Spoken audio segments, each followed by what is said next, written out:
హల్లెలూయా, హల్లెలూయా. దేవుని వాక్యములో నుండి ప్రకటన గ్రంథము 22వ అధ్యాయము 14వ వచనాన్ని చదువుతున్నాను. ప్రకటన గ్రంథము 22వ అధ్యాయం 14వ వచనం. జీవ వృక్షమునకు హక్కు గలవారై గుమ్మముల గుండా ఆ పట్టణములోనికి ప్రవేశించున్నట్లు తమ వస్త్రములను ఉదుకుకొను వారు ధన్యులు. ఆమేన్. ప్రకటన గ్రంథములో 22వ అధ్యాయము 14వ వచనములో చదువుతున్నాం. దేవుని వాక్యం ఏమంటుందంటే, జీవవృక్షం అనేది ఒకటి ఉంది. ఆ జీవవృక్షమునకు హక్కు పొందాలంటే 12 గుమ్మములున్నాయి. ఆ గుమ్మముల గుండా పరలోక పట్టణములోనికి ప్రవేశించాలి. అలా ప్రవేశించాలంటే వారి వస్త్రములు ఉదుకుకోవాలి. అటువంటి వారు ధన్యులవుతారు. అలా ధన్యులైన వారు మాత్రమే పరలోక పట్టణములోనికి ప్రవేశిస్తారు అని చెబుతుంది వాక్యం. పరలోక పట్టణము మనము చాలాసార్లు పాడుకున్నాం. సూర్యుడు లేని, చంద్రుడు లేని, కేవలం వెలుతురు యేసుక్రీస్తు ప్రభువారే అయ్యున్నాడు. దానికి 12 గుమ్మములున్నాయి. ఆ వీధులు బంగారుతో వేయబడిన వీధులు. బంగారుతో వేయబడిన వీధులలో రేపు మనం కూడా తిరగబోతున్నాం. అక్కడ సూర్యుడు ఉండడు, చంద్రుడు ఉండడు. యేసుక్రీస్తు ప్రభువారే నిత్యమైన వెలుగుగా ఉంటారు అంటూ అనేక పర్యాయాలు మనము దేవుని వాక్యాన్ని నేర్చుకున్నాం. మనకంటూ ఒక నిరీక్షణ ఉంది. ఏ రోజుకైనా మనం పరలోకాన్ని చేరుకుంటాము. క్రైస్తవుడు నిరీక్షణతో బ్రతకాలి. నిరీక్షణ లేకపోతే క్రైస్తవుడు అనిపించుకోడు. అన్యజనుల వలె ఈ లోకాన్ని అనుభవించి ముగించుకొని ఇక ఏమి లేదులే తర్వాత అనేది కాదు క్రైస్తవ జీవితం. క్రైస్తవ జీవితం మరణము తర్వాత ప్రారంభమవుతుంది అనేటువంటి విషయాన్ని మీ దృష్టికి మరొకసారి తీసుకొస్తున్నాను. క్రైస్తవ జీవితం ఎప్పుడు ప్రారంభించబడుతుంది? క్రైస్తవుని యొక్క అసలు సిసలైన జీవితం అంటే మరణించిన తర్వాత క్రైస్తవుని యొక్క అసలైన జీవితం ప్రారంభించబడుతుంది. తండ్రితో మనము యుగ యుగాలు ఆ పరలోక పట్టణములో ఆ సింహాసనము దగ్గర దేవుడే గొర్రెపిల్లగా ఉన్నటువంటి ఆ చోట, ఆ బంగారు వీధులలో, అక్కడ మనము కూడా యుగ యుగాలు హద్దులు లేకుండా, కొంతకాలమని లేకుండా శాశ్వత కాలము మనము ఆత్మచేత అక్కడ మనము జీవించబోతున్నాము. అదే క్రైస్తవుని యొక్క నిరీక్షణ. ఆమేన్. కాబట్టి దేవుని వాక్యం అంటుంది, మనకొక పట్టణం ఉంది. అది నిలువరమైన పట్టణము. ఇలాంటి పట్టణము కాదు. దానికి 12 గుమ్మములున్నాయి. 24 పెద్దలున్నారు. దేవదూతలున్నారు. దేవుడు ఆ చోట ఉన్నాడు. రేపు మనం ఈ కాలాన్ని ముగించుకున్న తర్వాత మరలా మనం అక్కడ ఉండబోతున్నాం అని స్పష్టం చేస్తుంది ప్రకటన గ్రంథం. దేవునికి మహిమ కలుగునుగాక. ఆ ప్రకటన గ్రంథములో దేవుని వాక్యం అంటుంది, ఆ పట్టణములోనికి మీలో ఎవరైనా ప్రవేశించాలనుకుంటే, మనము ఒకవేళ ప్రవేశించాలనుకుంటే అవకాశం ఉంది. వెళ్ళడానికి ఆప్షన్ ఉంది. ఏంటి ఆ అవకాశం? ఏంటి మనకున్న సోర్సు? ఏంటి మనకున్న ఆప్షన్ అంటే, మన వస్త్రములు ఉదుకుకుంటే మనము పరలోకానికి వెళ్తాము. ఆమె ఏంటండి, మనం రోజు బట్టలు శుభ్రమైనవి కాదా వేసుకొని వచ్చేది? మనం ఉతుక్కోవట్లేదా? రోజు మార్చి రోజు ప్రతిరోజు మన మురికి గుడ్డలు ఉతుకుతున్నామా లేదా? ఉతుక్కొని శుభ్రమైన బట్టలు వేసుకొని వస్తున్నాం మనం. కానీ ధన్యకరమైన జీవితం జీవించాలంటే మన వస్త్రాలను శుభ్రం చేసుకోవాలి అని దేవుని వాక్యం సెలవిస్తూ ఉంది. దేవునికి స్తోత్రం. మామూలుగా రకరకాలైన బట్టలు మనము చూస్తూ ఉంటాం. మాసిపోయిన గుడ్డలని, మురికి గుడ్డలని, పాత గుడ్డలని, మసి గుడ్డలని, రకరకాలైనటువంటి గుడ్డలు మన ఇంట్లో కూడా ఉంటాయి. వాటిని నువ్వు చూస్తాం. దేవుని వాక్యం స్పష్టం చేస్తూ ఉంది. మనము ఉతుకు కావాల్సినవి ఏంటి, మనం సరి చేసుకోవాల్సినవి ఏంటి అంటే దేవుని వాక్యం స్పష్టం చేస్తా ఉంది. ప్రకటన గ్రంథము 9వ అధ్యాయము 8వ వచనములో, ప్రకటన గ్రంథము 19వ అధ్యాయము 8వ వచనం, 19:8. మరియు ఆమె ధరించుకొనుటకు ప్రకాశములను నిర్మలములనైన సన్నపు నార బట్టలు ఆమెకి ఇయ్యబడెను. అవి పరిశుద్ధుల నీతి క్రియలు. స్తోత్ర, హల్లెలూయా. చెప్పాలి గట్టిగా. దేవునికి స్తోత్రం చెప్పడంలో అలసత్వం పనికిరాదు, పిసినారితనం అంతకంటే పనికిరాదు. స్తోత్రం చెప్పండి. దేవుని వాక్యం అంటుంది, బిడ్లారా, ఏం మాట్లాడుతూ ఉంది అనంటే, సన్నపు నార బట్టలు ఆమెకి ఇయ్యబడెను. ఆమె ధరించుకున్నది ప్రకాశములను నిర్మలమునైన సన్నపు నార బట్టలు, అవి పరిశుద్ధుల నీతి క్రియలు. ఆమె నేను అంటాను, ఉదాహరణ ఒక్కసారి బట్టలు మాసిపోయాయి అనుకోండి, అతను ఎక్కడైనా కూర్చోవడానికి ఇష్టపడతాడు. బట్టలు మాసిపోయినోడు శుభ్రమైన చోటే కూర్చోడుగా. ఎక్కడ పడితే అక్కడ, ఎలా పడితే అక్కడ. మనం అలాగ కూర్చోగలమా వారితో? అలాగ ఉండగలమా వారితో? ఇప్పుడు బట్టలు మాసిపోయినోడు, బట్టలు శుభ్రమైన వేసుకున్నాడు ఒకే చోట కూర్చోగలరా? మురికి చోట కూర్చోగలరా? బర్రె ఉందండి, బాగా బురదలో కలిసింది, బాగా కొట్టాడు. ఆ బర్రె అలాగా పోతా ఉంది. చెమట చేతిలో పట్టుకొని ఆ బురద తీసుకొని బర్రె వెళ్తుంటే మీరు దాన్ని అంట వస్తారా, దానికి దూరంగా వస్తారా?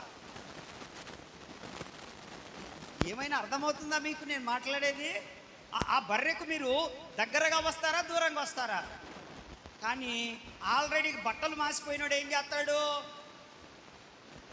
ఏదైతేలే, నా బట్టలు కాక ఏమైనా చక్కగా ఉన్నాయా, అది బురద పూసుకుంది, అది మురికిది, నేను మురికోడిని, అది గబ్బుది, నేను గబ్బుడిని, కాబట్టి పెద్ద తేడా లేదని చెప్పేసి ఈ మురికోడేమో, బట్టలు మాసిపోయినోడేమో ఈ ఈ మురికి బర్రెలతో తిరుగుతాడు. మామూలుగా శుభ్రమైనోడేమో, అమ్మో ఈ మురికి నేను అంటించుకోకూడదు, ఈ మురికి జోలి నేను వెళ్ళకూడదు, ఎందుకంటే నేను చర్చికి వెళ్ళాలి, నేను బల్లలో పాలు పొందాలి, నేను పరిశుద్ధమైన స్థలానికి వెళ్తున్నాను, దేవుని మందిరానికి వెళ్తున్నాను, ఈ మురికి బర్రెలకు నేను కాస్త చెప్పండి దేవుడు ఆ అవేర్నెస్ అంటే ఆ అవగాహన, అటువంటి జీవితం మనకిచ్చునుగాక. హల్లెలూయా, హల్లెలూయా. ఆ విషయంలో మనం కాన్షియన్స్తో ఉండాలా లేదా? చాలా జాగ్రత్తగా ఉండాలి మనం. అయితే దేవుని వాక్యం ఏమంటుందనంటే, ఇవి పరిశుద్ధుల నీతి క్రియలు. స్తోత్ర. ఏం ఉతుక్కోవాలి అనంటే, మన హృదయాన్ని ఉతుక్కోవాలి మనము. చెప్పండి, ఏం ఉతుక్కోవాలి? ఏం శుభ్రం చేసుకోవాలి? 1, మన హృదయాన్ని శుభ్రం చేసుకోవాలి. 2, ఏం శుభ్రం చేసుకోవాలి అనంటే, మన ప్రవర్తన శుభ్రం చేసుకోవాలి. ఏం చేసుకోవాలి? 3వది ఏం శుభ్రం చేసుకోవాలంటే, మన జీవిత విధి విధానాలు సరి చేసుకోవాలి. అంటే దిద్దుబాటు జీవితము. ఆమేన్, ఆమేన్. ఏం చేసుకోవాలి? ఉతుక్కోవడం అంటే ఏంటి? దేంతో ఉతుక్కోవాలి? దేవుని వాక్యం అంటుంది, నా వాక్యము సాకలి వాణి చేతిలో సబ్బు వంటిది. ఏమన్నాడు వాక్యము? సాకలి వాణి చేతిలో సబ్బు వంటిది. ఈ సబ్బు ఏం చేస్తుంది? మురికి గుడ్డలన్నిటినీ చెప్పండి మురికి గుడ్డలన్నిటినీ శుభ్రం చేస్తుంది. మనం ఏం చేస్తామంటే మంచి సబ్బు ఏదో చూస్తాం, తేలిగ్గా ఒక 2 రౌండ్లు అట్లా అనగానే మురికిపోయే సబ్బును సెలెక్ట్ చేసుకుంటాం.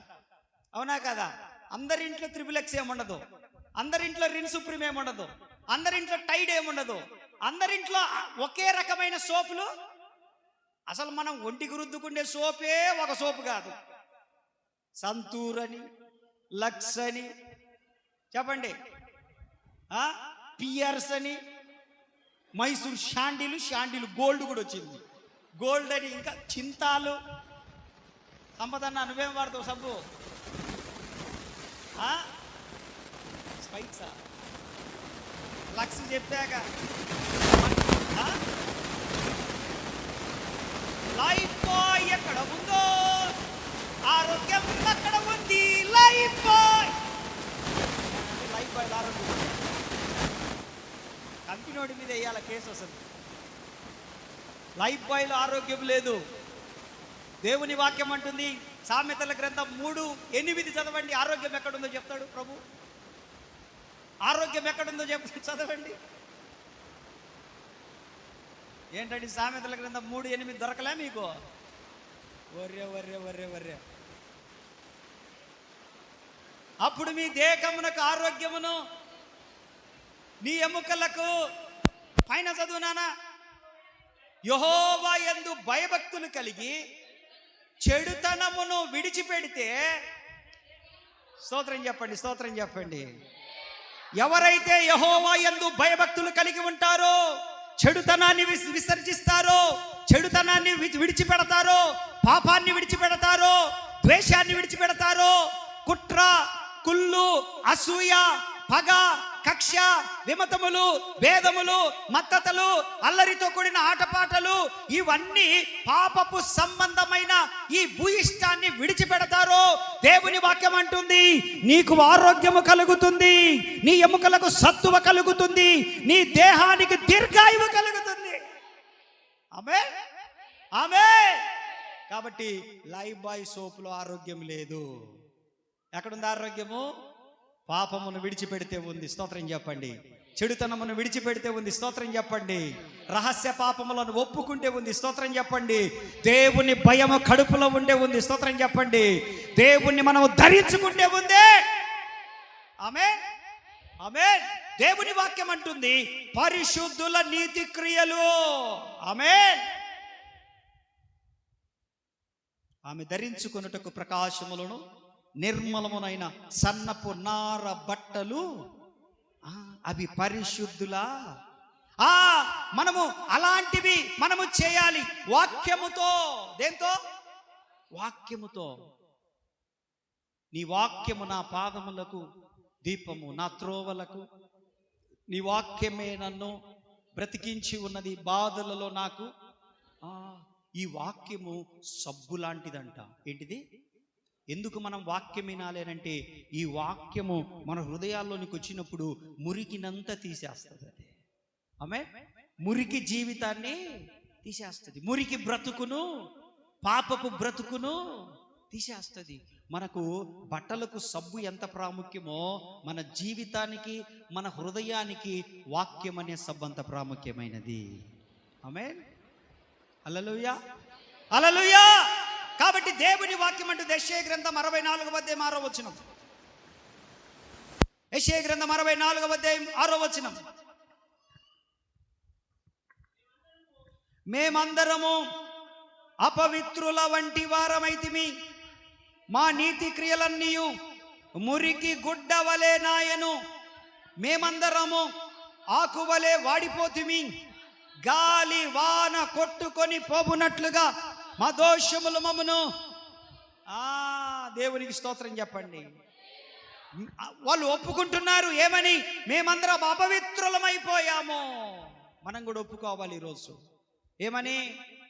అయ్యా, మా బుద్ధి అపవిత్రమైపోయింది, మా మాటలు అపవిత్రమయ్యాయి, మా ఆలోచనలు మా ప్రవర్తన చెప్పండి చెప్పండి ఏమైనాయి?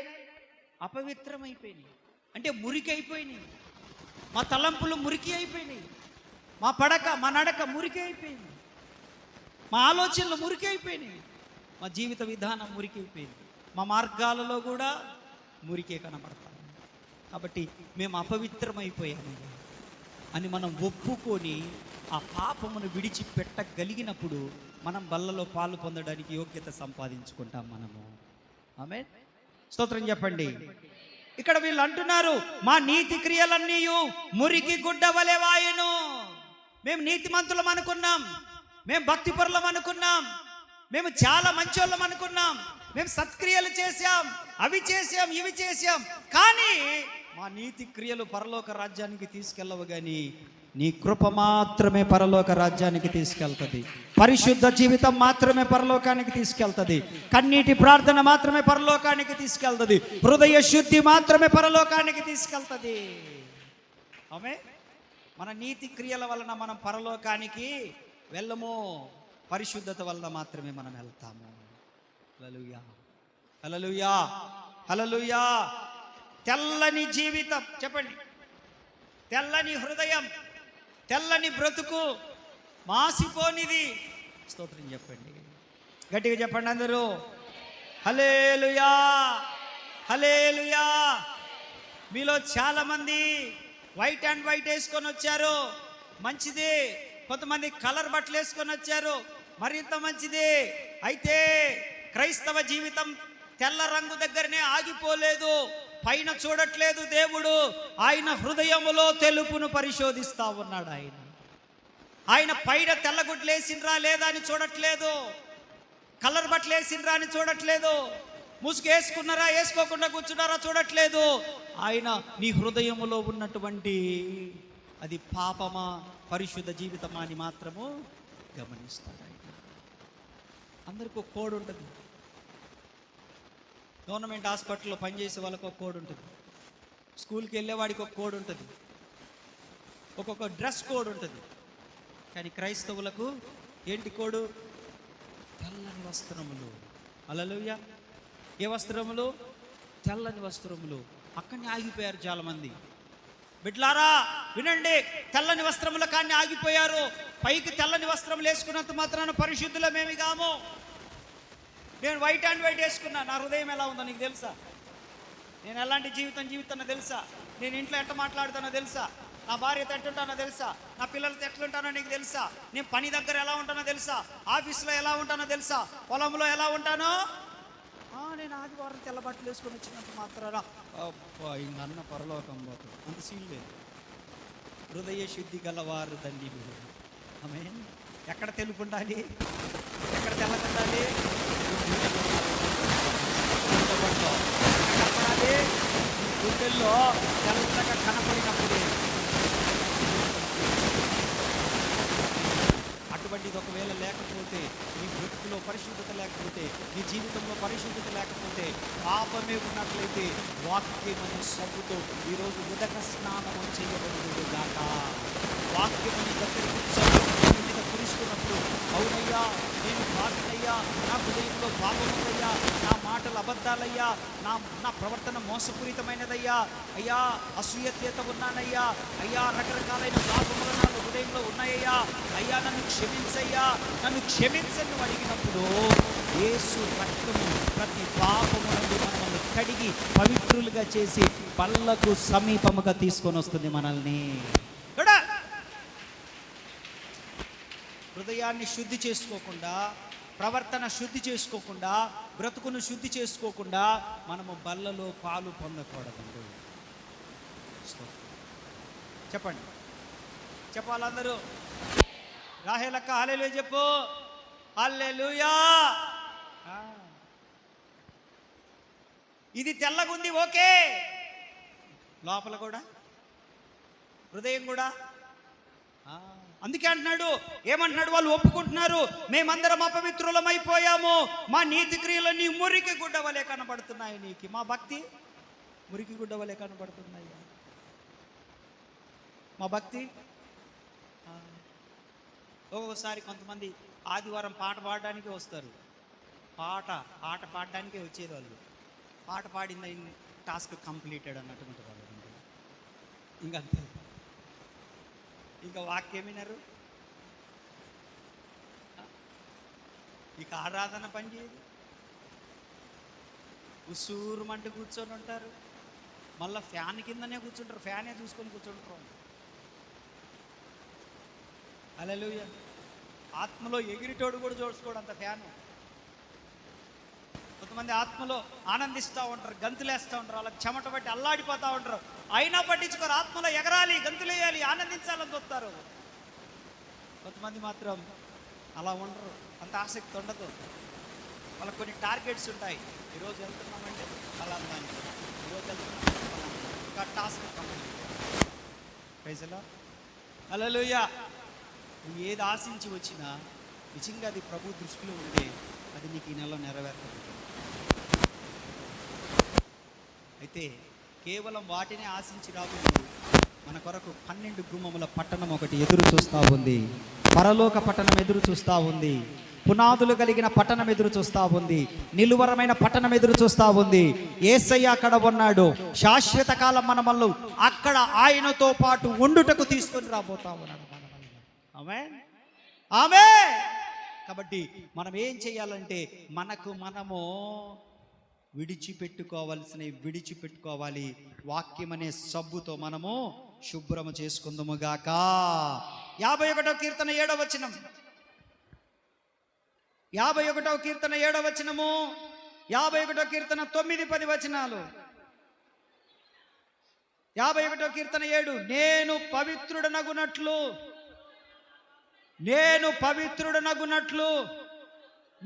పవిత్రుడనగునట్లు హిస్సోపుతో. ఏ సోపు? లక్స, మైసూర్ శాండిలా, సంతూరా, ఏ సోపు ఇది? చెప్పరేంటండి మీరు? జార్జి ఏ సోపు ఇది? నారాయణ ఏ సోపు? నువ్వు వాడే సోపు కాదు ఇది.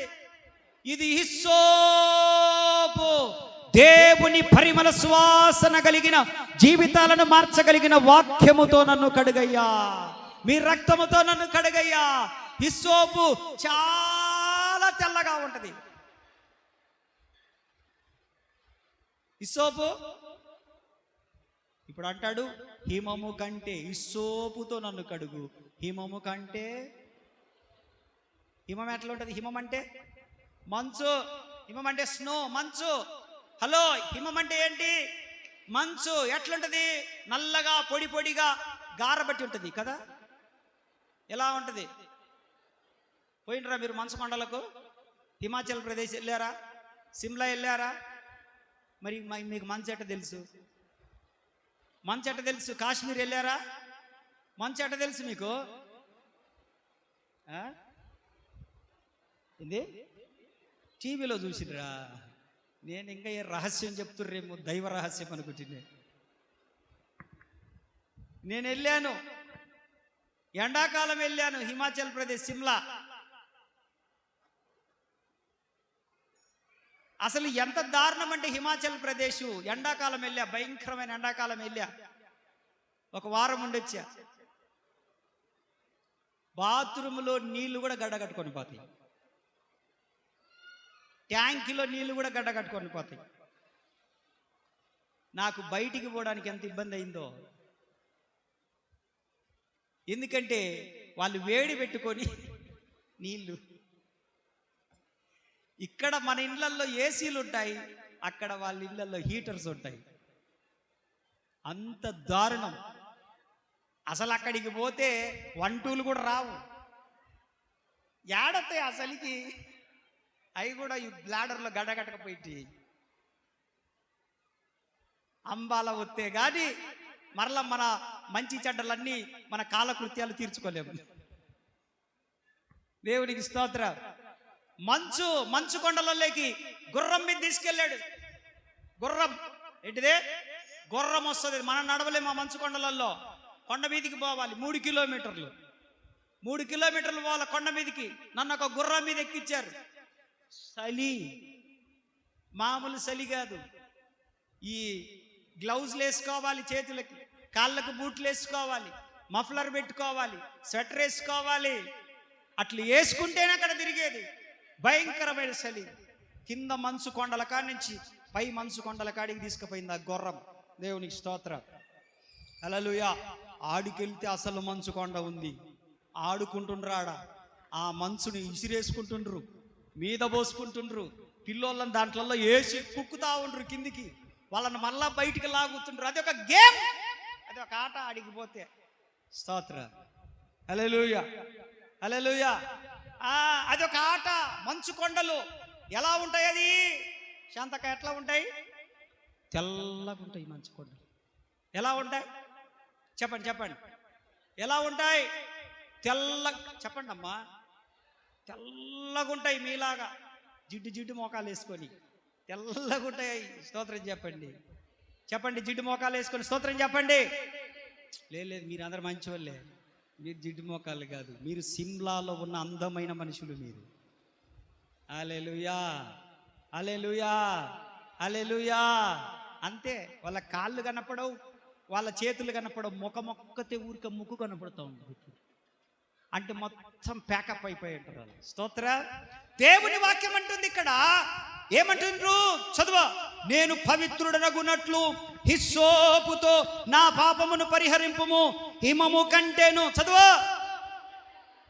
51వ కీర్తన 7వ వచనం. హిమము కంటేను నేను తెల్లగా ఉండునట్లు నీవు నన్ను కడుగు.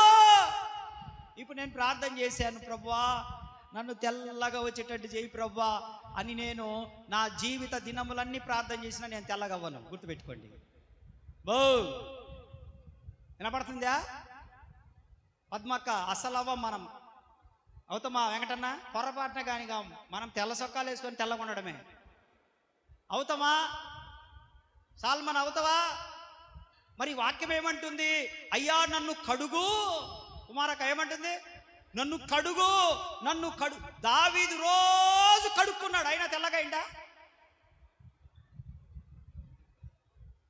ముఖాలు కాదు తెల్లగవ్వాల్సింది, మన హృదయాలు తెల్లగా మార్చబడాలి కూడా. మన హృదయాలు తెల్లగా. దేవుడు ముఖాలు చూసేవాడు కాదు, దేవుడు పై రూపమును లక్ష్య పెట్టేవాడు కాదు. ఆయన హృదయ అంతరంగాలను పరిశోధించు యెహోవా. ఇక్కడ నుంచి ఆయన కార్యాలు ప్రారంభిస్తాడు ఆయన. ఆమేన్. దావీదు కడగమంటుంది ఏంటంటే, నా హృదయాన్ని కడుగయ్యా, నా ఆలోచనలు కడుగయ్యా, నా జీవితాన్ని కడుగయ్యా. నేను ఎలా ఉన్నా పర్వాలేదయ్యా, నా జీవితం బాగుండాలయ్యా. నా దేహం ఎలా ఉన్నా పర్వాలేదయ్యా, నా హృదయం బాగుండాలయ్యా. హిస్సోపుతో కడుగయ్యా, హిమము కంటే తెల్లగా, అంటే మంచు కంటే తెల్లగా కడుగయ్యా. ఎందుకనంటే హృదయ శుద్ధి గలవారు ధన్యులు, వారు మాత్రమే. చెప్పండి, చెప్పాలా వాక్యం? చెప్పాలా? నేర్చుకోవాలా వాక్యం? చెప్పండి. హృదయ శుద్ధి గలవారు ధన్యులు. నేను చెప్పింది చెప్పండి, మీరు దాని తర్వాత లైన్ చెప్పకాకండి. హృదయ శుద్ధి గలవారు ధన్యులు. సీను చెప్పు. హృదయ శుద్ధి గలవారు ధన్యులు. ఆమె లేపమ్మా, ఆమెకు అన్ని శుద్ధి ఉన్నట్టున్నాయి. హృదయ శుద్ధి గలవారు ధన్యులు, వారు దేవుణ్ణి చూచెదరు. తెల్ల బట్టలోళ్ళు ధన్యులు అని లేదు బైబిల్లో. ఉందా? ఉందా? ఉందా? ఉందా అన్నా? ఉందా? ముసలన్న ఉందా? రమేష్ అన్న ఉందా?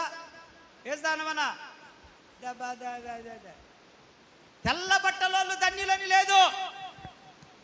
హృదయ శుద్ధి గల వారు ధన్యులు, వారు పరలోక రాజ్యాన్ని చేరుకుంటారు. కొట్ట.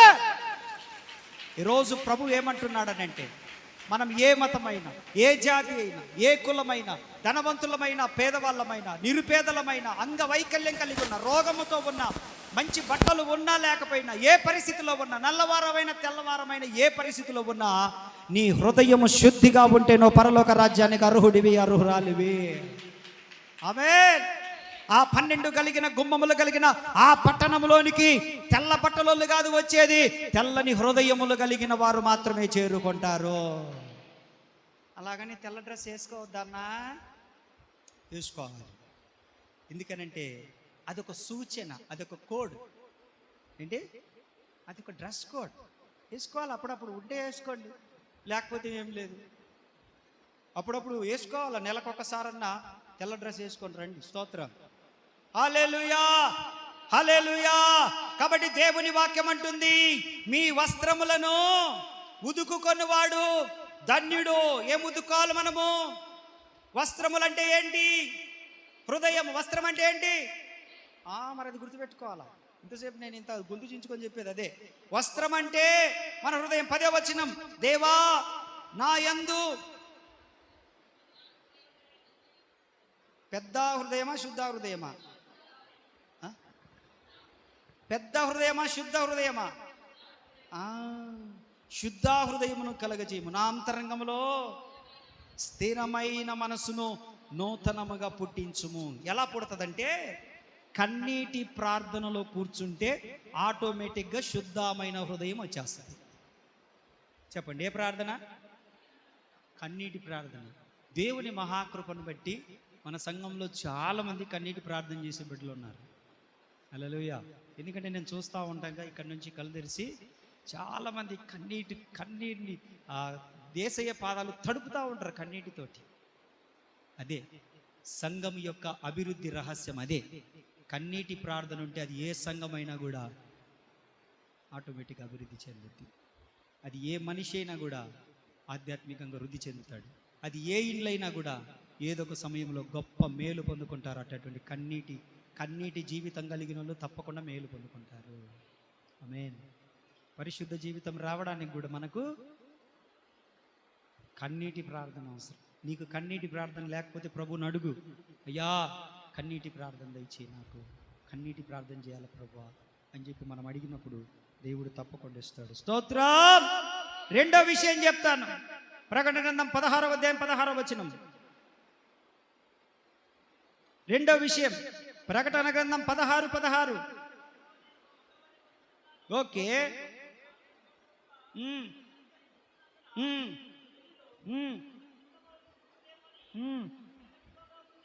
మెలకువగా ఉండి. హల్లెలూయా, స్తోత్రం చెప్పండి. రెండవది, వస్త్రములు కాపాడుకొనుట. ఏం చేయాలి? ఒకటి వస్త్రములు ఉదుకుకొనుట, రెండవది వస్త్రమును కాపాడుకొనుట. ఒకటి హృదయాన్ని, జీవితాన్ని ఉతుక్కోవాలి, శుభ్రం చేసుకోవాలి. రెండవది శుభ్రం చేసుకున్న హృదయాన్ని కాపాడుకోవాలి. చెప్పండి. ఇప్పుడు 9 నెలలు మీరు మోసారు. 9 నెలలు మోసారు. ఏనండి, 9 నెలలు మోసారు. 10వ నెల పడంగానే బిడ్డ బయటికి వచ్చింది. ఆ బిడ్డను ఏం చేసుకుంటాం? కాపాడుకుంటాం. మనము కాపాడుకుంటామా లేదా? దోమలు గుట్టకుండా దోమతెర పెట్టి కాపాడుకుంటాం. అవునా కాదా? దోమలు గుట్టకుండా దోమతెర పెట్టి కాపాడుకుంటాం. వాడు కింద పడకుండా చుట్టూ ఏం చేస్తాం? దిండులాగా చేసి వాడికి ప్రొటెక్షన్. అర్థమవుతుందా? చుట్టూ పడుకున్నప్పుడు ఏం చేస్తాం మనము? మధ్యలో వాడు ఉంటాడు, అటు దొల్లినా ఇటు దొల్లినా ఏం కాకుండా ఏం చేసుకుంటున్నాం? చెప్పండి అండి, కాపాడుకుంటున్నాం మనము. వాడు నడిచేటప్పుడు కాపాడుకుంటున్నాం. అలాగనే మనము ఉదుక్కున్నాం, మంచిదే. శుభ్రం చేసుకున్నాం, మంచిదే. శుభ్రమైన హృదయాన్ని విడిచిపెట్టకుండా ఇంకా బల్లలో పాలు పొందినంలే, ఇంకా అయిపోయిందిలే అని అన్ను వదిలేయకుండా హృదయాన్ని ఏం చేయాలంటే కాపాడుకోవాలి. ఆమేన్. శుభ్రమైన హృదయాన్ని, శుభ్రమైన జీవితాన్ని, శుభ్రమైన బ్రతుకును, శుభ్రమైనటువంటి మన ప్రార్థనా జీవితాన్ని, శుభ్రమైన మన పరిశుద్ధ జీవితాన్ని, శుభ్రమైన మన ఆధ్యాత్మిక జీవితాన్ని, శుభ్రమైన మన దేవుని భయాన్ని మనం ఏం చేసుకోవాలి? కాపాడుకోవాలని చెప్పండి. కాపాడుకోవాలి. ఏం చేయాలి మనము? నెలకు ఒకసారి శుభ్రం చేసుకొని, నెలకు ఒకసారి కాపాడుకొని, ఇస్త్రీ చేసుకొని, మడత పెట్టి లోపల పెడితే ఏం ఉపయోగము పడదు. నేనేమంటానంటే, బల్లారాధన కోసం శుభ్రం చేసుకునే క్రైస్తవులుగా మనం ఉండొద్దు. ప్రభు రాకడ కొరకు శుభ్రం చేసుకొని కాపాడుకునే క్రైస్తవులుగా బ్రతుకుదాం మనం. బాలేదా మాట? ఎప్పుడన్నా ఒకసారి శుభ్రం చేసుకుందామా, వాక్యము చేత అనుదినం శుభ్రం చేసుకొని భద్రపరుచుకుందామా? రెండవది బాగుందా లేదా? రెండవది బాగుందా లేదా? కాబట్టి దేవుని వాక్యం అంటుంది, మీ వస్త్రములను మెలకువగా ఉండి కాపాడుకొనండి. అంటే మన ప్రార్థనా జీవితాన్ని, మన భక్తి జీవితాన్ని, మన హృదయాన్ని మనం ఏం చేసుకోవాలంటే రోజు కాపాడుకోవాలి. ఎందుకంటే చెడ్డ ఆలోచనలు రాకుండా, ఎందుకంటే పాపం మనలో జరబడకుండా, ఎందుకంటే పాపం మనల్ని శోధించకుండా, ఎందుకంటే రకరకాలైన లోకం మన మీద దాడి చేయకుండా మన హృదయాన్ని ఏం చేయాలి? కాపాడుకోవాలి. శుభ్రం చేసుకోవడం తెలిసిన నీకు బట్టలు ఉతికి ఆరేసినావు, ఏం చేస్తాం? మీ వర్షంలోనే రావాలి, నేను మీ వర్షంలోనే వస్తున్నా, మీ రూట్లోనే వస్తున్నా.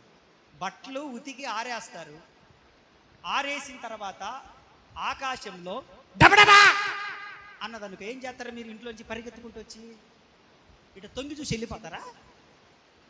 ఆమంతున పోయి దండెం మీద పడి బట్టలని తెచ్చుకోరు? ఏం చేస్తాం? మీ రూట్లో రావాలి. ఇక నేను మాట్లాడాలంటే, మీరు బట్టలు ఉతికేశారండి, ఉతికి ఆరేశారు, అవి ఆరిపోని వచ్చినాయి. ఇంకా ఇప్పుడు పైన ఏమొచ్చింది? ఆకాశంలో కనెక్ట్ అయింది. అవి ఉరుములు వచ్చినాయి, మెరుపులు వచ్చినాయి. ఇప్పుడు ఏం చేస్తారు? బర్రె కొట్లాగా పట్టుకొని పోమే, శబ్దం వినపడుతుంది, కష్టపడి ఉతికిన పోమే, బర్రె మొఖందన తీసుకురా. ఆ పిల్ల నిదానంగా పోయి ఆ గుడ్డకెళ్ళి ఇట్ట చూసి ఆ క్లిప్ ఇట్ట పట్టుకొని ఇట్ట తీసి ఆ గుడ్డని ఇట్టలాగి మళ్ళీ ఆ క్లిప్ దానికే పెట్టేసరికి వరదలే వచ్చా. ఏమన్నా ఉపయోగమా? ఏమన్నా ఉపయోగమా? ఏం చేస్తారు అప్పుడు?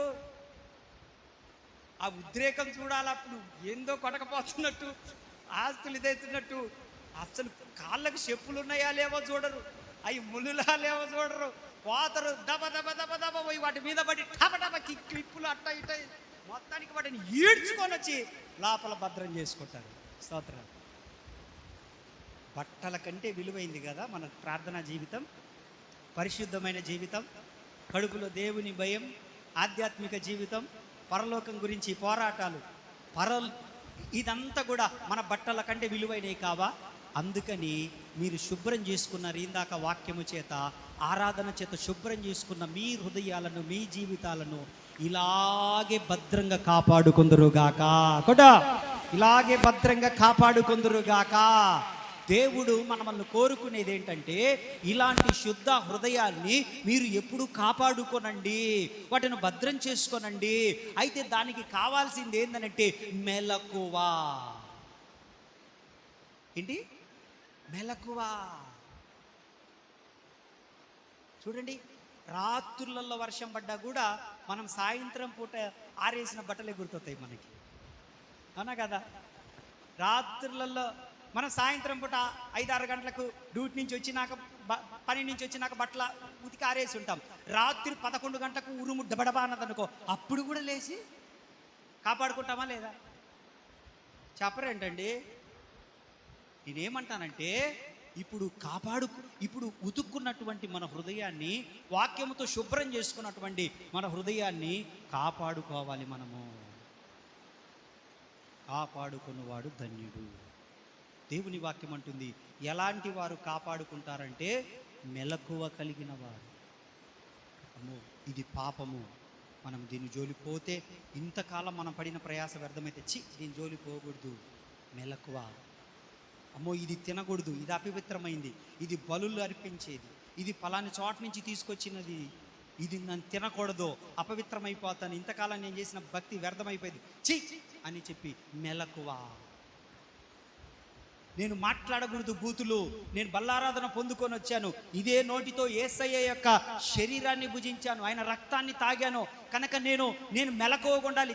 నేను ఇక మీదట ఈ మాట్లాడను, దూరంగా ఉండాలి. మెలకువ. ప్రతి దాంట్లో ఎలా ఉండాలి మనము? మెలకువ. పాపం విషయంలో మెలకువ, దుర్మార్గత విషయంలో మెలకువ, దరిద్రత విషయంలో మెలకువ, దుర్మార్గులు పోతున్న మెలకువ. అన్ని విషయాలు ఎలా ఉండాలి? మనము మెలకువ కలిగి మనం కాపాడుకోవాలి మన బ్రతుకులను, మన జీవితాలను. స్తోత్ర. హల్లెలూయా. హల్లెలూయా. మెలకువ కలిగి ఉన్నప్పుడు మీ వస్త్రమును కాపాడుకుంటారు. మూడో మాట చెప్పి నేను ముగించేస్తాను. ఏం పర్వాలేదు, ఈరోజు వినొచ్చు. మీరు గడియారంకి వెళ్ళి గుడ్లు ఇరిమి చూసినా నేను ఆపను. స్తోత్రం. యెషయా గ్రంథం 61:10 ముగిస్తున్నా. యెషయా గ్రంథం 61:10.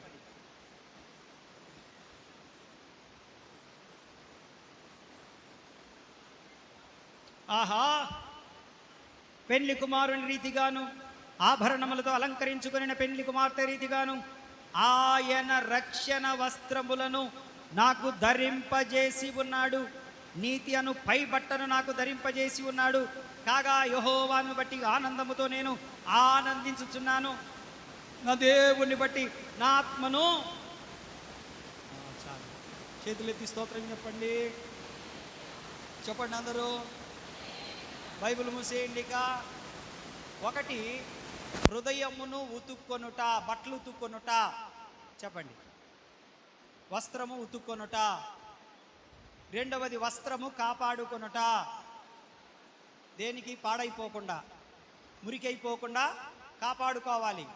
3వది వస్త్రము ఇస్త్రీ చేయుట. చెప్పండి.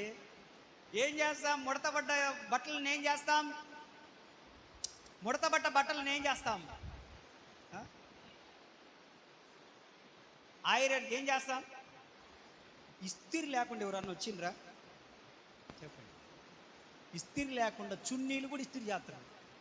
చున్నీలు కూడా ఇస్త్రీ చేయించుకోనద్దు. ఇస్త్రీ లేకుండా మీ చీరలు కట్టుకుంటుండ్రా? ముసలోళ్ళు కూడా ఇస్త్రీ చేయించుకునే కట్టుకుంటుండ్రు. అవునా కాదా? గురానా చెప్పు. అవునా కాదా? అవునా కాదా? ఎస్. వస్త్రమును ఉతుక్కోవాలి, వస్త్రమును కాపాడుకోవాలి, మురికి అవ్వకుండా, పాడవకుండా వస్త్రమును ఇస్త్రీ చేసుకోవాలి. ఇస్త్రీ అంటే ఏంటో తెలుసా? పరిశుద్ధాత్ముని యొక్క నడిపింపుకు అప్పగిస్తే మిమ్మల్ని సరిచేసేది పరిశుద్ధాత్ముడే. మనకు మనంగా సరిచేయబల్లేం. పరిశుద్ధాత్ముడు మన లోనికి వచ్చినప్పుడు మనల్ని ఒప్పింప చేస్తాడు, మనము సరిచేయబడతాం. మనము అందుకే అన్నాడు రక్షణ వస్త్రము అనండి. రక్షణ వస్త్రమును ఎప్పుడు పోగొట్టుకోవద్దు. మనం ఎప్పుడు కూడా పరిశుద్ధాత్మను ఎప్పుడు కూడా పోగొట్టుకోవద్దు. ఏడ్చాడు దావీదు, ఏడ్చాడు, అయ్యా పరిశుద్ధాత్మను మాత్రం నా నుండి తీసివేయకయ్యా. ఏడ్చాడు, పరిశుద్ధాత్మను నా నుండి తీసివేయగాకయ్యా. రాజ్యం పోయినా పర్వాలేదు, కిరీటం పోయినా పర్వాలేదు, ఏది పోయినా పర్వాలేదయ్యా, కానీ పరిశుద్ధాత్మను మాత్రం తీసివేయగా. మీలో చాలా మంది పరిశుద్ధాత్మను పొందుకున్నారు బిడ్డలారా. పరిశుద్ధాత్మను దుఃఖ పెట్టొద్దు. పరిశుద్ధాత్మ దుఃఖపడే పనులు చేయొద్దు. పరిశుద్ధాత్ముడు దుఃఖపడే జీవితాన్ని జీవించొద్దు. ఎందుకనంటే రేపు పరిశుద్ధాత్ముడే మనల్ని పరలోక రాజ్యానికి తీసుకెళ్లే ఒక సాయధనం.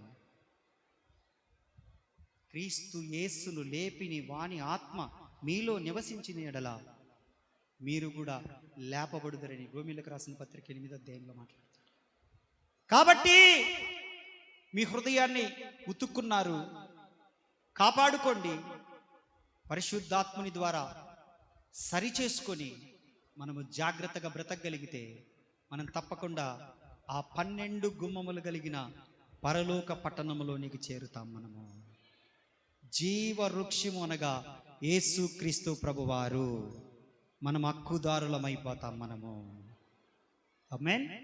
కాబట్టి అట్టి కృప చేత దేవుడి మధ్యాహ్న కాల సమయంలో మనల్ని నింపి బల్లలో పాలు పొందే కృపను ఈ వాక్యము ద్వారా మనకు అనుగ్రహించును గాక. ఆమేన్. మంచిది. బల్లలో పాలు పొందాలనుకున్న వారు లేచి నిలబడండి. మిగతా వారు అలాగే కూర్చోండి. బల్లలో పాలు పొందాలనుకున్న వారు మాత్రమే లేచి నిలబడండి.